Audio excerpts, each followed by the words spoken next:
എനിക്ക് ആടത്തെങ്കിലും സംസാരിക്കണോടാ, കുറേ നാളായി സിംഗിളായിട്ട്. ഇനി ഇങ്ങനെ പറ്റൂല. ഒരുത്തി സംസാരിക്കാൻ വന്നതല്ലേ, ഐവാന്റെ ബോയ് ഫ്രണ്ടിലേക്ക് എന്ന് പറഞ്ഞപ്പോൾ നീ എന്തോന്ന് പറഞ്ഞ? താങ്ക്സ്, ഓൾ ദ ബെസ്റ്റ് എന്നാ. എടാ അപ്പം ഞാൻ അവളെ മറന്നിട്ടില്ലായിരുന്നടാ, അതുകൊണ്ടല്ലേ. ഇനി ആളെ കിട്ടട്ടെ ഈ പൊളിക്കും ഞാൻ. അങ്ങനെയാണെങ്കിൽ ഒരു വഴിയുണ്ട്, സ്നാപ്പ്. Good idea. നമുക്ക് രണ്ടെണ്ണം അടിച്ചിട്ട് സംസാരിക്കാം, അതാകുമ്പോൾ ഒരു പഞ്ച് കിട്ടും. നിന്റെ ചെവിയിൽ എന്തിനളി ആപ്പാ? ഷാപ്പല്ല, സ്നാപ്പ്. ഓ സ്നാപ്പ്, അറിയാം.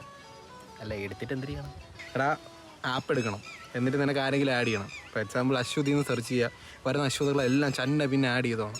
എന്നിട്ട് അവർക്ക് എന്തെങ്കിലും ഒരു ഫോട്ടോ അയച്ചു കൊടുക്കണം. ഫോട്ടോയാ? ചാറ്റ് തുടങ്ങുമ്പോൾ തന്നെയാ? ഇത്ര പെട്ടെന്ന് അയക്കണോ എന്നൊക്കെ? അതിൻ്റെ ഫോട്ടോ അല്ല. എടാ, നീ ഇപ്പോൾ റൂമിലാണെന്ന് വെക്കുക, ഒരു ഫാൻ്റെ ഫോട്ടോ എടുത്തങ്ങ് അയക്കുക. അപ്പോൾ അവളും തിരിച്ച് എന്തെങ്കിലും സ്നാപ്പ് അയക്കും, അത് ഓപ്പൺ ആക്കിയിട്ട് നീ അതിന് റിപ്ലൈ കൊടുക്കുക.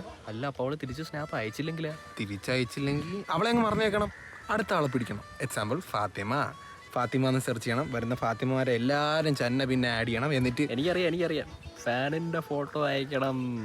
അപ്പോൾ ഫാനിൻ്റെ ഫോട്ടോയാണ് മെയിൻ. ഫാൻ്റെ ഫോട്ടോ അല്ല മെയിൻ, എന്തെങ്കിലും ഒരു ഫോട്ടോ എടുത്ത് അയക്കണം.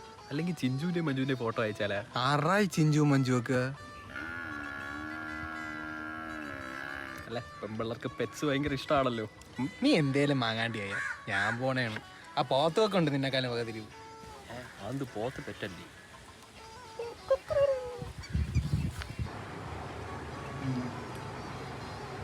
ഹലോ. എടാ അതെ, ഒരു ഫാത്തിമ മെസ്സേജ് അയച്ചിട്ടുണ്ട്. Why you took screenshot you pervert. എടാ, സ്ക്രീൻഷോട്ട് എടുത്ത് അവർക്ക് മെസ്സേജ് പോവോടാ. അപ്പോൾ പിന്നെ എളുപ്പമായില്ലേ? എനിക്ക് ഇൻട്രസ്റ്റ് ഉണ്ടെന്ന് അവർക്ക് നേരിട്ട് മനസ്സിലാവുമല്ലേ. മണ്ടൻ.